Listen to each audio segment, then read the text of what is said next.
Hello and welcome to the latest episode of the Sustainable Commodities Podcast. I'm Barnaby Patchett, MD of 199, a communications agency working in sustainability, and with me as always...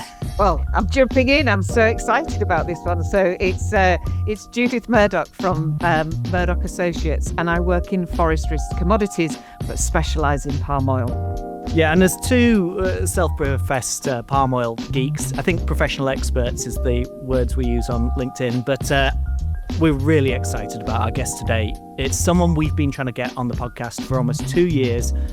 And today, as you probably expect, we're talking sustainable palm oil. And to help us do that, we have Mark Wong, Head of Downstream Sustainability at SD Guthrie International. Now, to anyone in palm oil, SD Guthrie, formerly Sime Darby, needs no introduction. They are the world's largest producers of certified sustainable palm oil. They operate at every level of the supply chain, right from genomic research and high-yield seed production to the growing, refining and sale of specialised oils and fats in over 90 countries worldwide. To put kind of the scale of the business in perspective, if you eat food or use personal care products, you almost certainly use SD Guthrie palm oil. There's so much we want to talk about today, from the company's own efforts in journey and sustainability to, the past, present and future of palm oil. It's a big ask for a 40-minute chat, but we'll see how far we get. So let's start. So welcome, Mark. I mean, certainly I, again, have known you for some time, but can you tell our listeners a little bit about yourself and your career path? Judith, Barnaby, first off, thanks very much for the invitation to join the podcast. My career path, actually, that's thrown me a little bit. It's the first time anyone's actually asked me about something personal as opposed to a big company. I guess, I'm an environmental engineer by training. And I guess that sort of put me on the path onto corporate sustainability. And it was funny. I guess I came into the space in environmental engineering when it was still kind of this offshoot, strange little engineering department. I still remember going into civil engineering and chemical engineering and geological engineering classes where you walk in there and there'd be about 400 or 500 other students. But in environmental engineering, there was only 20 in our year. So it's been kind of an interesting journey to started where it was a strange, weird little department through to something that's a little bit more mainstream now. And then I joined Sime Darby at the time, or now will become SD Guthrie in 2011. And I was just fascinated, I suppose, by sustainable palm oil. And I guess, what really drew me in was that you kind of hear the noise around sustainability in palm. And, the noise was generally negative. Everything that the industry did, everything that we did was just bad. But what was really interesting was to get a peek behind the curtain and to see so many stakeholders coming together, actually, and, across the spectrums, not just industry players, but you also had NGOs there, financial institutions, the users of palm oil and downstream manufacturers all coming together to try and figure out how do we make this industry better. And I just got to ask, where did the name SD Guthrie come from? It's actually one of the founding plantations for Sime Darby plantation at the time. Yeah, because it's Mr. Sime and Mr. Darby, the original Sime Darby name. That's right, isn't it? Yeah, that's right. That's right. There was Mr. Sime, Mr. Darby, and then there was Alexander Guthrie, which was actually one of the original plantations in the group. Yeah. I think I visited Carey Island back in November as part of the Malaysian Palm Oil Council tour, and I think that was in one of the estate houses, the actual museum and all the history. I seem to remember taking a picture of it. The history is fascinating, if somewhat maybe negative, about how many Europeans went into Malaysia. So maybe I stop at that point and hand over to my colleague to dig me out of this hole and into something more positive. So talking about positives, SD Guthrie's, as we speak today's current reputation on sustainable palm oil, I would say, was pretty good. I mean, you're top of the spot rankings for traceability. You're going out there with your not all palm oil is created equal. You're really pushing on it. I think that the industry sort of sees you as leading on sustainability now in a way that perhaps it didn't 5 years ago. I know you were the first company to get the first shipment of EUDR compliant material, for instance. So let's talk about it. It's been a busy 5 years for you. Is it fair to say, Mark? What's happened in that time? Busy 5 years. I think it's been a busy couple of decades for myself and my colleagues on this one. Barnaby, I think, as a company, I suppose, I mean, maybe this comes back to your question around what we're trying to achieve in sustainability. I think as a company, sustainability is something that's kind of built into our DNA and our value proposition. And I know a lot of companies say that flippantly, but at the end of the day, I think it's really what really demonstrates it is what we are willing to do when faced with difficult choices. And this goes all the way back, actually, even to 1985, when we were one of the first companies to pioneer the zero burning dream replanting technique. So, in the old days, the easiest way to clear land was really just to set fire to it. And it's not something that's peculiar to oil palm. It's something that farmers all around the world do. But in 1985, I think we came up with a new technique where instead of setting fire to the land because of the impact of doing that, we put machinery in, we basically mulched the old stands up, and then we reapply the mulch as compost. And that was at a time before sustainability was a buzzword, if put it that way. And the trade-offs at that time, I guess, are really along the lines of things like costs, right? So, setting fire to land to clear it is obviously cheaper than having to bring machinery in, different capabilities, et cetera, et cetera. And so if you kind of follow our journey on sustainability, where we're one of the founding members of the RSPO, the Roundtable on Sustainable Palm Oil, the kind of leading sustainability standard for palm.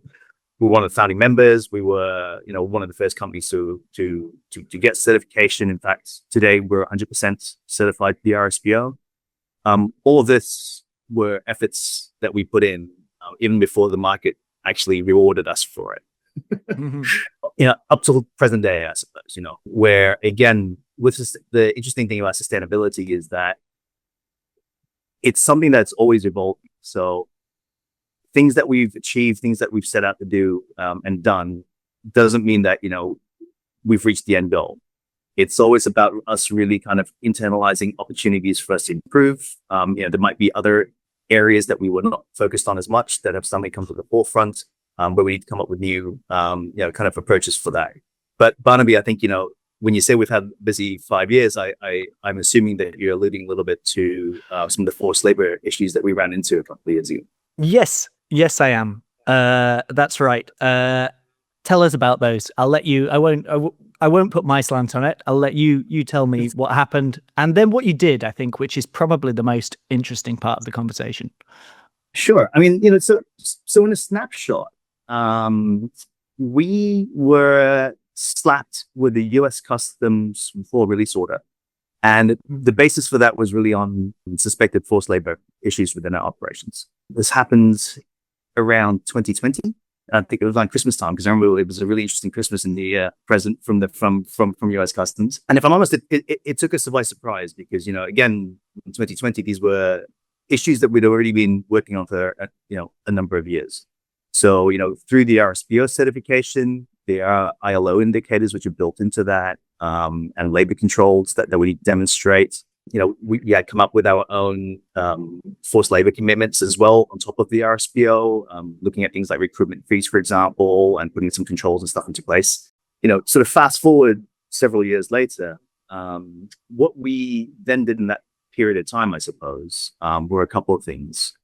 One was, to conduct, again, another very thorough independent audit of our systems and processes to try and identify what areas there were for us to improve on.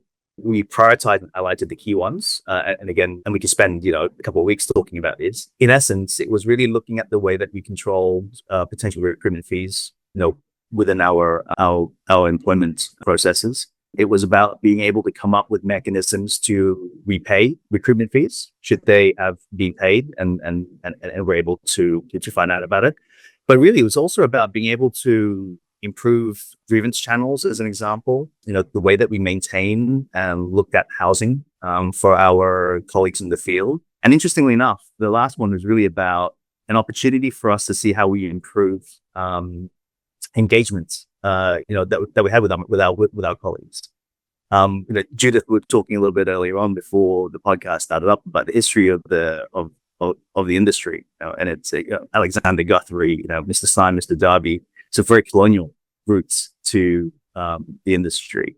In some cases, you can almost say it's ex-military as well, because there were kind of military officers that did transition and became planters. So the culture within a plantation is actually quite hierarchical. For people that have spent time in the plantation, it's interesting because the language of the plantation is still served. So it's very much rank and file. And this idea around being able to improve worker engagement or social dialogues, as we call it, really comes from this point that we need to really look at the culture that we have to try and see how we are better engaged with our colleagues on the ground. We work with about 36,000 smallholder farmers directly. Okay. So again, the way that we interact with small farmers is, where we actually buy from them and support them directly, but we also have an indirect pool of small farmers that we're also connected to through intermediaries. Yeah, and I think two things just to mention. I think history is so important for people to remember and to understand, because somehow palm oil was so demonized so quickly, and yet no one's really thought back the history, how it developed, and the spikes within particularly Europe, requirements for palm oil moving away from hydrogenation is one subject. But on smallholders in particular, it's really quite fascinating, because people talk about smallholders a lot, and you've just mentioned direct, but you also must have a lot of indirect. Can you just explain this direct and indirect situation that you have with smallholders? Sure. But maybe sort of big picture first. I mean, if you look at the industry, about 40% of the industry is made up of small farmers. And I think a lot of people don't realize that. They think that, oil palm plantations are mainly corporate commercial plantations, but actually 40% come from small mom and pop farmers. And when I say direct, it means that we actually buy the fruit from the small farmers directly. So we buy the fresh fruit bunches from the farmers. We transport them to our mills, and then we process them into palm oil. The indirect link, I guess, Judith, can come through two ways. One is that we actually can also buy fruit through intermediaries. So within the industry, there are also fresh fruit bunch traders that consolidate fruit from several different farmers and then sell them on to mills. But we also are linked to smallholder farmers through other large processors and refiners and plantation companies, because they also buy fruit from small farmers either directly or through these fresh fruit bunch traders. And we actually buy, for example, the crude palm oil and the refined products from these refiners and traders. And so, to a certain degree, I think anybody who is using and buying palm oil, are connected in some way to these small farmers.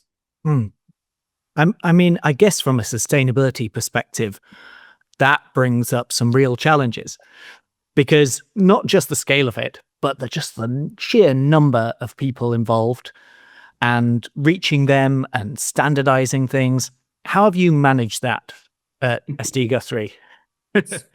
Well, and I think we approach this in a couple of different ways. You mentioned sort of standardization and risk management, right? So if you look at the classic kind of no deforestation, no peat, no exploitation commitments of sustainable companies like ourselves, there is a question around what are the best approaches and techniques to be able to try and manage those risks, right, within all of our supply chains, including small farmers. On the other side of the coin, it's also about us recognizing that we are able to have a positive impact on livelihoods. And if you look at our new sustainability strategy, Beyond Zero, that's really where we capture it within the transform pillar. And the idea here is to say, look, obviously we are trying to manage the risks and, eliminate deforestation and other negative things. But we also really want to see how we can structurally support smallholder farmers to improve livelihoods and to basically have better lives. We do that in a couple of different ways, I suppose. I mean, if you look at our supply chain management processes. It really starts off with understanding where our supply chain comes from. And that's really kind of where the word traceability and the work around being able to pinpoint plantations in the supply chain comes from. And when it comes to smallholder farmers that we work with directly and even indirectly through the FFB traders, all of our mills around the world, that's our mills in Malaysia, Indonesia, Papua New Guinea, and the Solomon Islands, we've been able to trace all of the smallholder farmers in our supply chains. So understanding where they come from allows us to then leverage, technologies like satellite monitoring, for example, to be able to then, monitor and identify for potential deforestation events within that supply chain. So that's on the risk management side. The other piece that we're also leveraging on is where does certification fit the smallholder farmers? And if I'm honest, we've had mixed results about, if you can put it that way, around being able to do that. So the thing with certification for small farmers is that it is actually very reliant on supply chains. So it's a question of, can we connect smallholder farmers to supply chains which are actually asking for certified sustainable material? Because otherwise it's a lot of effort that farmers have to go through for, I'm going to say no return, but actually even the language of that is wrong, because actually it's about being able to share costs. So, with certification and even other practices, what we're asking producers, including small farmers, to do is to take on additional costs because you're asking them to do things differently. And the question then is, how is the market set up to allow them to be able to share those costs? So that's the second piece around certification. But, one thing we also do is also very much around livelihood support. So, whether that is about social infrastructure that we invest in within communities where smallholder farmers are, schools, medical facilities, etc., all the way through to agronomic programs, right, to help them to improve yields, have access to better planting material, and that sort of stuff.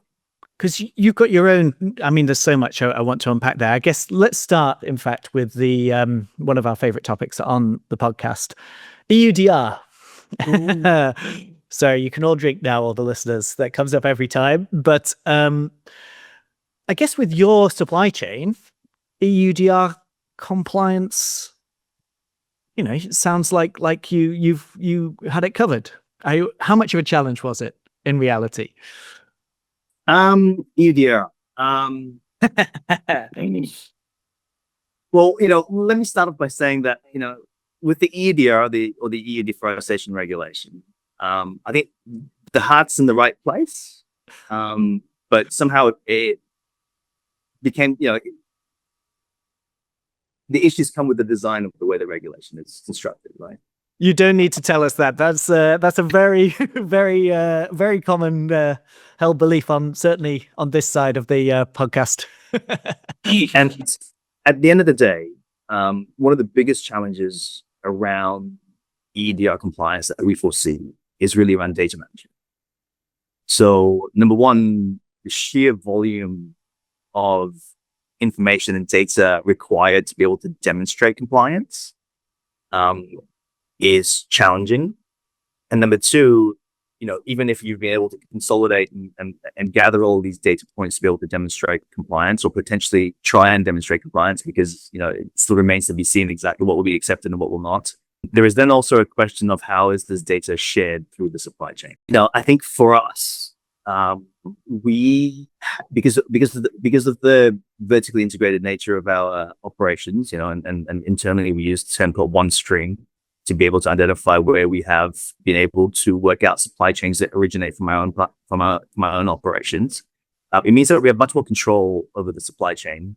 We have much more access to the data points required to be able to demonstrate EUDR compliance. And so, we've actually ring-fenced a couple of supply chains which we believe are EUDR compliant. It was a struggle, blood, sweat, and tears for sure, be able to put the systems and processes in place to be able to identify what data points we think are required, to be able to consolidate them, into databases and data sets that can be analyzed and summarized and shared. So definitely a lot of effort required there. I think the extra challenge is going to be when it gets implemented and competent authorities themselves have to wrap their heads around exactly what they're trying to ask, trying to look at. So if you look at that level of complexity around data aggregation and data sharing, and you multiply that out, as I mentioned, to the number of small farmers available. That's really where it becomes difficult for smaller farmers. And I'm pretty sure you've had other guests that have said it, but the EUDR is by design smallholder farmer exclusive. Even if they are compliant by practices, purely because of the data management requirements and the complexity of the data, that will naturally exclude quite a lot of smaller farmers. But in saying that, the one thing we have been able to do, because one of our EUDR compliant supply chains is from Papua New Guinea and the Solomon Islands, and we work with about 16,000 smallholder farmers, in that supply shed. We've been able to also include them in our EUDR certified, or it's not certified, but our EUDR compliant supply chains. One, because we've also been able to roll out the RSPO certification for all these smaller farmers, so there is a level of documentation available. Plus, I think we've also had a decades-long relationship with these farmers, and so again, which really does help to unlock some of that data points that we think we need. Yeah, and the question that I'm certainly been asked is that obviously, I think everyone was really annoyed when it was delayed again, and it went so close to December 2025. You must have been ready. You must have had ships on the water. I think you actually did release a press release to say you were EUDR compliant. Where does that leave you today? So I can imagine that you're maybe not 100% EUDR compliant now.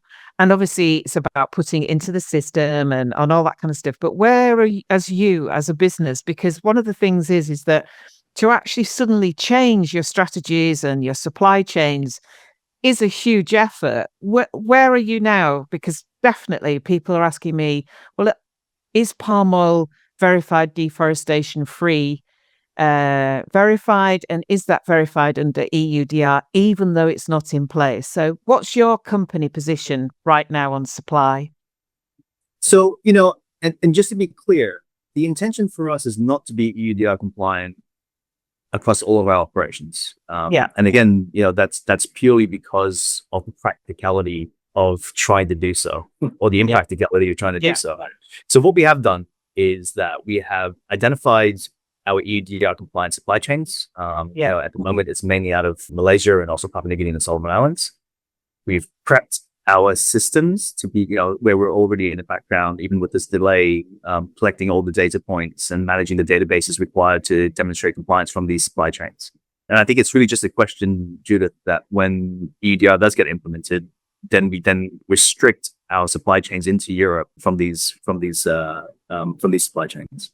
Yeah. One of the questions is that obviously Europe is also dropping in the palm oil it's using because of moving away from biodiesel. I mean, to reinforce, this is definitely just about Europe. It's not about rest of the world. So do you still see Europe as a key market for you as a business?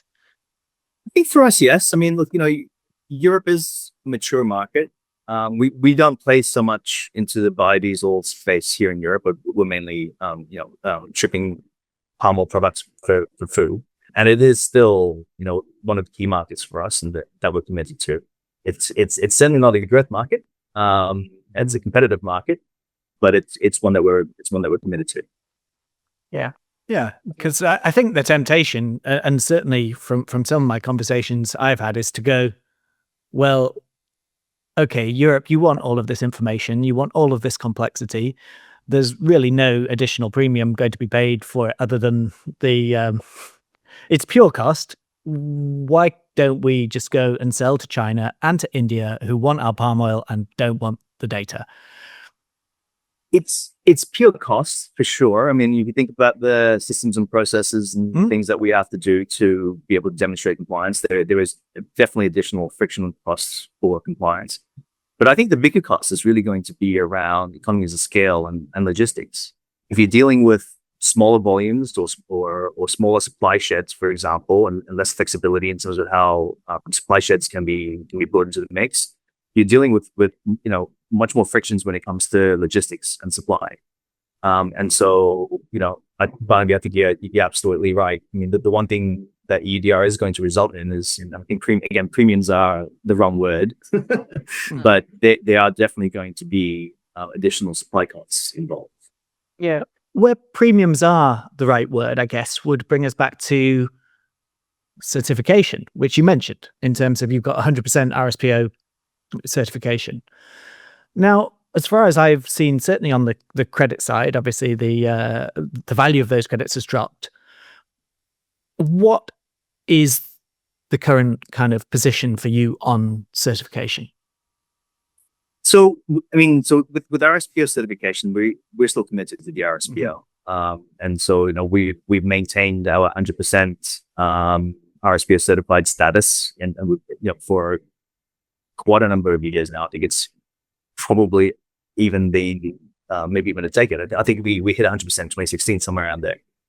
But you mentioned something about the market side, so we're 100% certified. We produce approximately 2.7 million tons of, RSPO certified palm oil physical a year.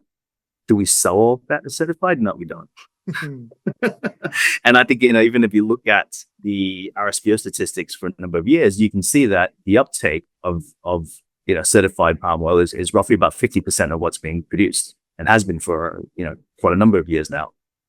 And if and so to a certain degree, if you look at the level of adoption, sort of 20% of the industry now being RSPO certified, that's kind of flatlined for a while. I guess the question is going to be, where's the next step level change going to come from? From my perspective, I think that it's a market play that's stopping that adoption, because basically what you have with the 20% or 19% of RSPO certified plantations are people with who've made value-based investments, let's put it that way, right? So we've invested in RSPO certification because we believe in sustainability as a producer, and we maintain that commitment and investment even though we haven't been paid off for it, really. To be able to then expand this through to medium-sized and small players, you need to be able to demonstrate to them what the value proposition of being certified is. And again, this language around premiums is wrong, because it's not premium; it's about cost sharing. And what's been fascinating for me, kind of being where we are on supply chain, is that upstream producers and farmers and plantation owners, we're expected to hold our commitments regardless of what market conditions are, right? Whereas if you're further downstream, and one thing you find from downstream users is that they might support sustainable palm oil one year and be willing to pay for certified sustainable products, but the moment it becomes difficult for them financially, they can switch the year after. Principles are easy to hold until there's a actual financial cost to them, though, aren't they? Yeah. And to a certain degree, I think sometimes these highlights aren't necessarily well known. And coming back again to the noise, the fascinating thing is that a lot of the complaints, a lot of the noise, a lot of negativity is always on the upstream plantation companies. Yeah. I mean, it's, in one respect, it's quite depressing in the world.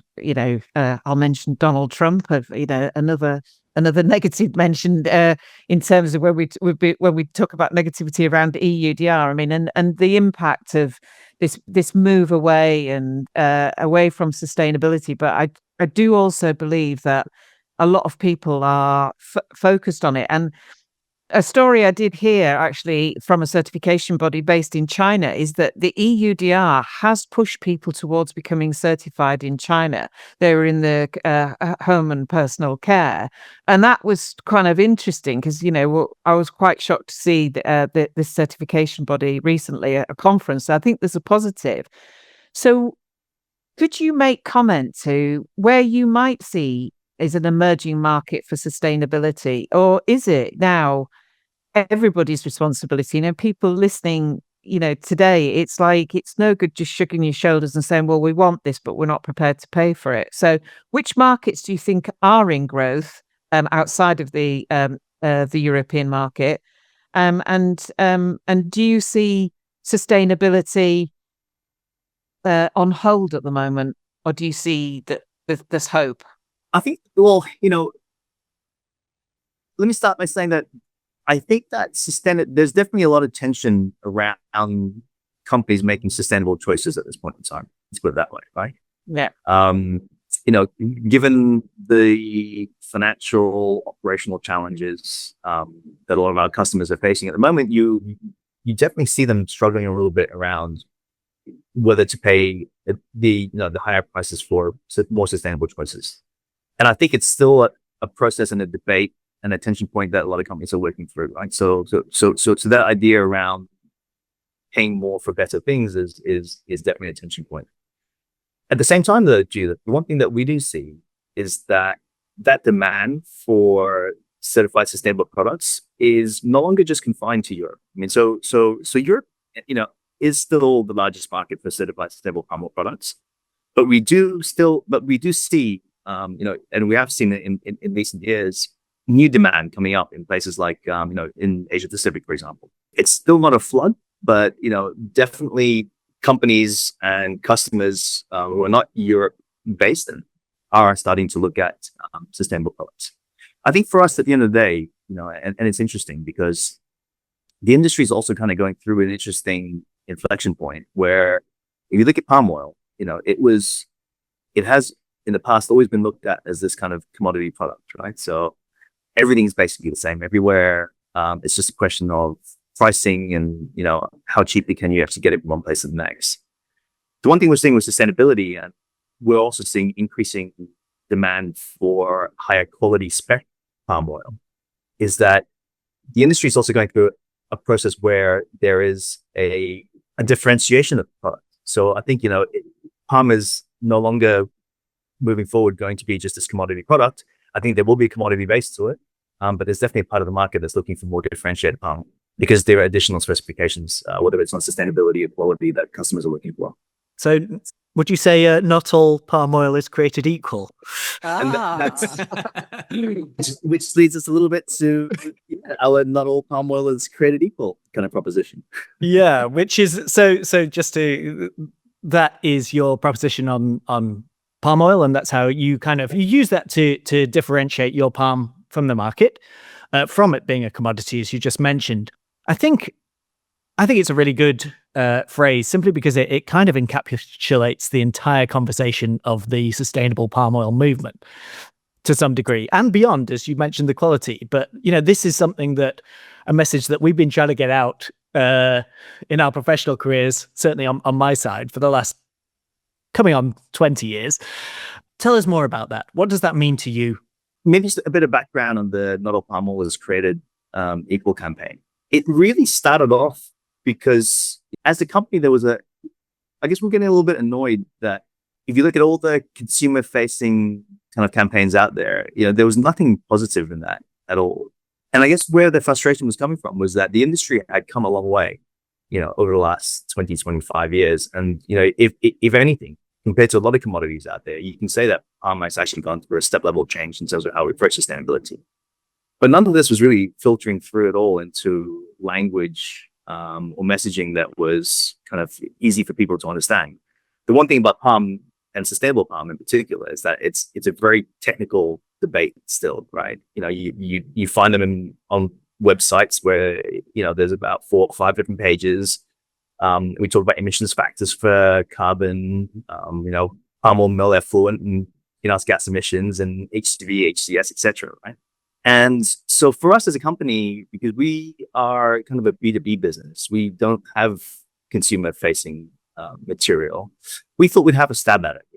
And that's really where the Not All Palm Oil is Created Equal campaign kind of had its grassroots and was to be able to say, hey, look, maybe we should come up with material that would hopefully be a little bit easier for people to absorb, even just to raise even if it's just to raise the awareness that sustainable palm oil actually is an option that's available.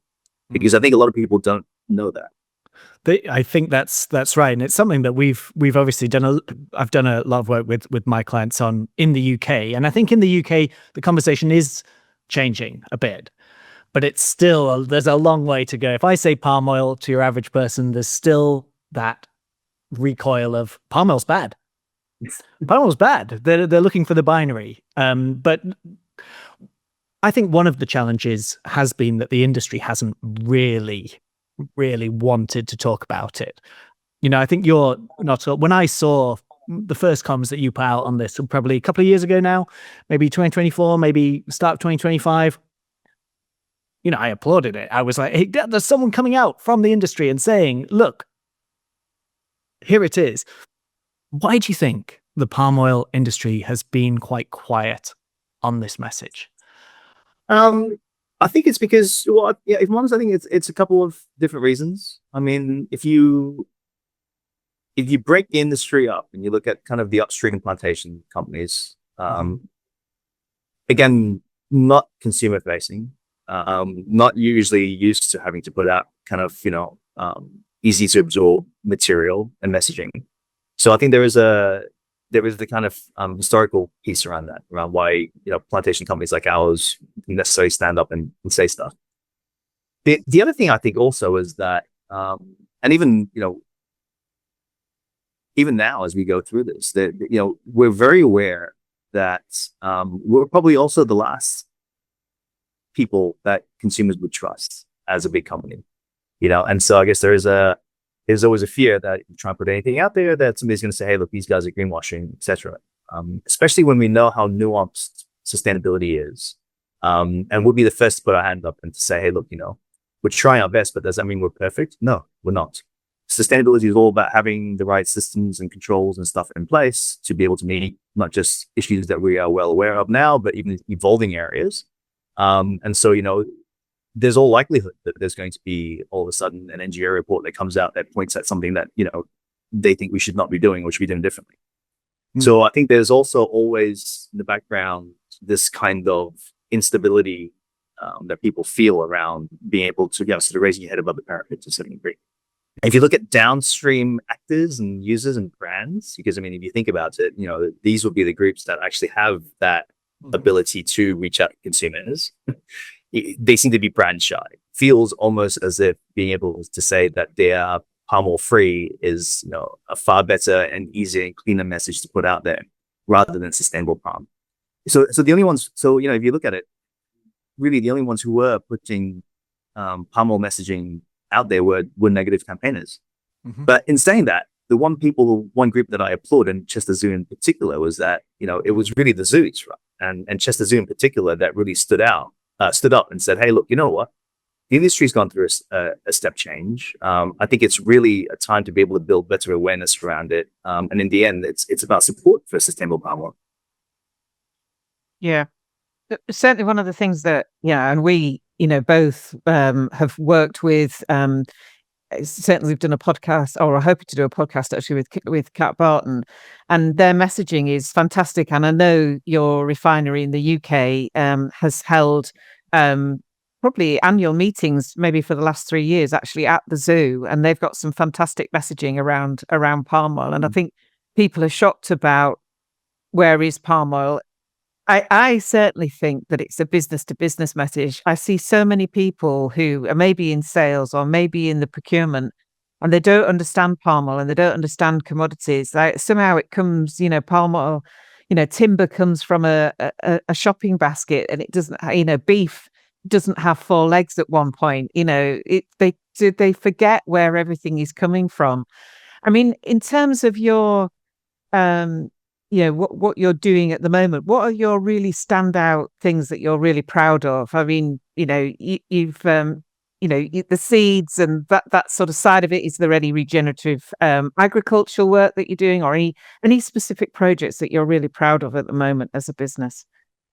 Oh, look, there are a range of different things that we're proud of, but maybe it'd be useful to talk a little bit about the things that we have been pushing on a little bit in the more recent times. So I talked a little bit about, I mentioned our new sustainability strategy beyond zero framework. And the idea there is that we have organized our priorities in 3 pillars. So there's the kind of zero pillar, which is where we, capture all of our commitments around no deforestation, net zero emissions. I'll come back to climate change in a bit. We've got a restore pillar in the middle, which is really about, again, how do we actually start to look at the positive impacts we can have because of our footprint and operations. We have a lot of conservation programs and biodiversity programs built there because, again, we have that footprint on the ground. So, can we actually at a landscape level be able to leave our sourcing regions ecologically stronger? Let's put it that way. Right? So, there's a lot of focus there for us around ecosystem connectivity, being able to protect, restore, and connect forests and conservation areas. Regenerative agriculture is actually the other piece that we put in there as well. And then there's really transform, where we say that, is there a way for us to really see how we are able to fundamentally improve the way that the industry operates? And so a lot of our smallholder farm support programs and community programs are kind of captured in that pillar. But Judith, I think, in terms of the two things to share maybe today. So we've been working a lot on greenhouse gas emissions and our impacts on climate change. We have science-based targets up and running. I think we were the first palm oil plantation company to have SBTI targets and a reduction strategy roadmap. So the interesting thing around that, I guess, is that it's not just about being able to have SBTI and the reduction targets and all that, but we really also focus around, number one, how we better monitoring our emissions, and for the kind of carbon people out there. That there are many ways in which you can construct a greenhouse gas inventory, right? And doing it at the group level doesn't necessarily mean that you're able to drill it down to the operations, but that's something that we've done. And so I guess for us as a company, on an annual basis, we collect and report on our emissions at a group level, but we've also drilled it down to a supply chain level. And the idea there is that we actually want to see how we can support our customers also on their greenhouse gas reduction journey.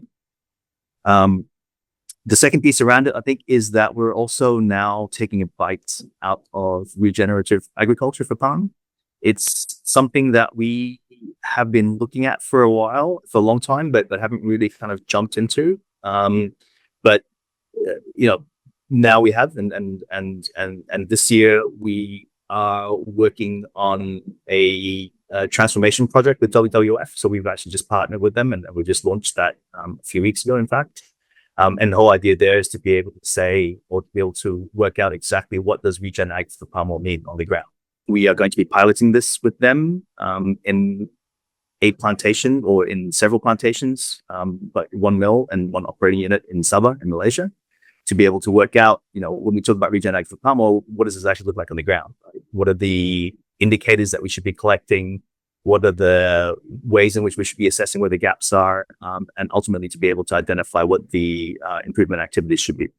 Yeah, and I think maybe just to throw in there a little bit as well. One of the reasons why it's taken us a while to get in onto the kind of regen ag bandwagon is because if you look at kind of the core principles of regenerative agriculture, which really came from, I guess, the US Midwest, where you have a lot of intensive agriculture, annual crops, lots of chemicals and inputs going in on an annual basis. It was really about soil health. And for us as an industry, where one planting cycle is 25 years, there have already been, for many decades, kind of built-in systems around how we actually get organic material back into the soil, whether that's, as I talked about during replanting, kind of mulching the trees and stands, applying that as compost. Cover crops is something which is already standardized, empty fruit bunch land application, even the fronds when they are kind of trimmed, they cut on a weekly basis, are applied back onto the field. We didn't really understand how much more we can add to that kind of debate and area, because there was already so much going on. And so one thing we've done with our new framework is really just to say, okay, look, let's just map out all the things that we're doing. Let's try and figure out if there's anything else that we can do around soil health that we should be monitoring better, for example. We've also built in there pieces around ecosystem management and also social impacts, looking at how we can impact livelihoods for smallholders better, communities. Obviously looking also at the way that we treat employees and colleagues in the field. So we've kind of built all that into our framework. And I guess the question now is, from a practices and an indicator and a monitoring perspective, what does that really look like? It's such a broad church. Regen ag as a term. I mean, there's opportunities there, obviously, because it means that there's lots you can do. But there's also risks from that. Either you're doing stuff that doesn't work, or that you don't need, or that you could be talking about things as regenerative agriculture that other people, as you mentioned, don't see in those terms. It's an interesting thing. I mean, I see it everywhere at the moment on the comms side. For every business has recognized the opportunities there. But yeah, I think it's a minefield still. But it sounds really, really exciting. I think for me, when everything seems a bit doom and gloom, it just sounds really positive, some of the moves that you're making. And it's a start point, isn't it? And if you think of how long the journey's taken just with RSPO, and again, the history and the fact we've all been in it such a long while, it's just a really positive story to hear, for sure. Yeah. It'd be really good, as we're on a positive upswing, we won't bring it down again. Let's talk about the future. So what is the direction of travel, and what does the palm oil industry look like in the next 10 years? That's a really good question, and I think, well, I'm going to take it back to the beginning, actually. When you asked me what my, how did I get into the space and what my trajectory was? I mean, the one thing, as I said, that surprised me when I had a peek behind the curtain was to see how many stakeholders were working towards sustainable palm oil. Not just players like ourselves, but also NGOs and downstream actors and financial institutions, etc. And one of the things that struck me was that at a consumer level, at a kind of wider audience level, people did not understand the opportunity for palm to contribute to sustainability in general. At the end of the day, it's about vegetable oil and vegetable oil consumption. It's the highest yielding oilseed or oil crop in the world. And at the end of the day, if you look at the growing population and the need for more vegetable oils, it isn't just about being able to boycott one commodity like palm and say, hey, look, we're going to do it from something else. And I think that it was that recognition that brought all these different stakeholders together to say, look, there's a really strong value proposition for palm oil and oil palm plantations. We just need to do it better. And so I think 10 years from now, what we're going to see is a stronger, more resilient industry. One, because, it's one of the few industries that I've seen that has jumped, feet first into the space and has really shown a willingness to do things differently. And, I think in 10 years, what good looks like is going to be different from what it looks like now, because again, with sustainability, it is a journey. And it is actually a journey of continuous improvement. And I often say sustainability is not a technical proposition. Actually, it's a cultural one, because the technicalities that we're dealing with today, are the issues of today. But in 10 years' time, it's going to be different. And it's really about building that culture of being curious, of wanting to improve, of, being willing to meet challenges head on, to see how we can deliver a better product, whether that's on sustainability or quality or other things. And so I think this really comes back to this idea that, with palm, it will no longer be a commodity product potentially, right? And it might be a differentiated product that's actually being looked at as a high quality high spec product. Great. Well, Mark, I think that's a really good place probably to call it. I mean, there's so many questions we could have asked you. There's so much more, and we could, I think, all have chatted for another several hours. But thank you very much for joining us on the Sustainable Commodities Podcast. And thank you to everyone for listening. Thank you so much. Bye-bye. Thanks, Barnaby. Thanks, Judith.